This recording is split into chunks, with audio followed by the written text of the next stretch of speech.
Hypertension. Definition: hypertension, also known as high blood pressure, is a long-term medical condition in which the blood pressure in the arteries is persistently elevated. So normal blood pressure, usually we say that 120 by 90, and if the systolic blood pressure elevated above 140 mm of Hg and diastolic above 90 mm of Hg in 3 different position readings, we will diagnose the patient as hypertensive. Coming to the types of hypertension, first one is pre-hypertension, that is systolic blood pressure 120 to 139 mm of Hg and diastolic blood pressure 80 to 89 mm of Hg. And hypertension stage 1, systolic blood pressure 140 to 159 mm of Hg and diastolic blood pressure 90 to 99 mm of Hg. And in hypertension stage 2, systolic blood pressure will be more or equal to 160 mm of Hg and diastolic blood pressure more or equal to 100 mm of Hg. And in conditions such as pregnancy-induced hypertension, it caused because of increased production of hormones and enzymes at the time of pregnancy. And the etiology, the primary hypertension is the elevation in blood pressure without any identifiable cause. And secondary hypertension is the elevation of blood pressure with an exact cause, that is 5 to 10% of total cases. The cause of secondary hypertension includes congenital narrowing of aorta, renal disease, and endocrine disorders like Cushing's syndrome. So here mainly the patient's serum cortisol level will be elevated, and neurological disorders like any brain tumors, any head injury, and the patient has any sleep apnea. Medications like the patient taking any oral contraceptive pills and non-steroid anti-inflammatory drugs and injection of cocaine, and the cirrhosis of liver. And the risk factors, the age, the chance of coronary artery disease after 50 years of age, and the patient has the history of alcohol, smoking and diabetes, and excessive dietary intake of sodium, gender, family history, obesity, sedentary lifestyle and stress. The pathophysiology, the normal blood pressure is maintained by 4 mechanisms, that is sympathetic nervous system activities, activities of vascular endothelium, activities of renal system, and activities of endocrine system. So overall this blood pressure is maintained by all these 4 mechanisms. When the blood pressure is decreasing, the activation of sympathetic nervous system will occur. So the increased sympathetic nervous system activity will increase the heart rate and cardiac contraction. So as a result, the increased heart rate and cardiac contraction, it will cause an vasoconstriction. The vessels will get constricted in the peripheral arterioles, and further it promotes the release of renin from kidney.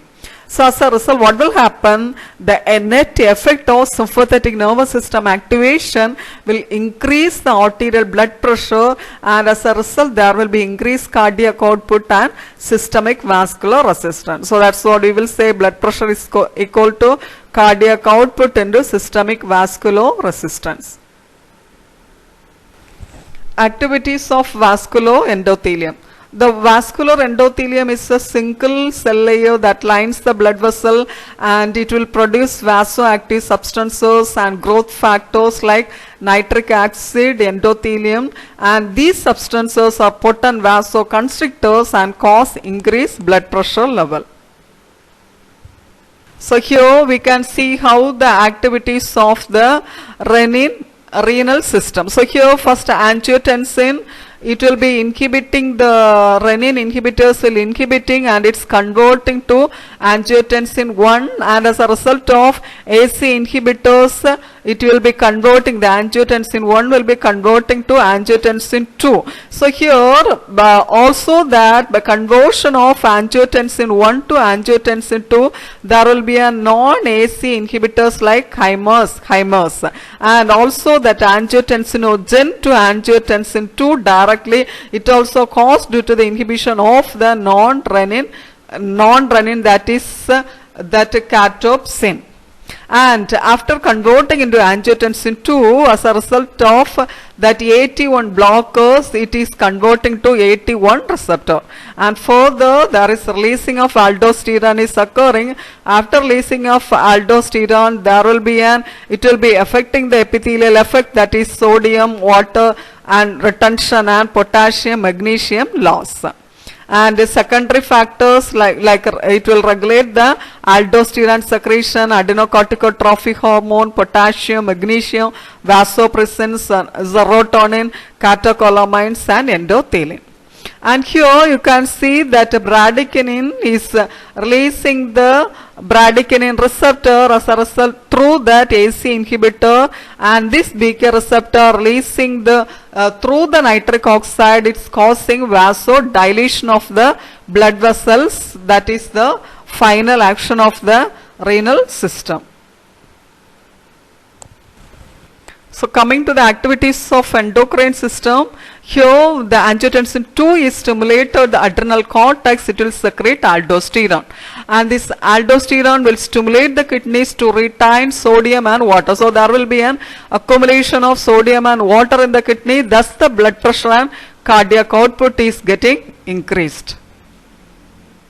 And the clinical feature. So here some types of high blood pressure does not cause any symptoms. So we usually say that it's a silent killer disease.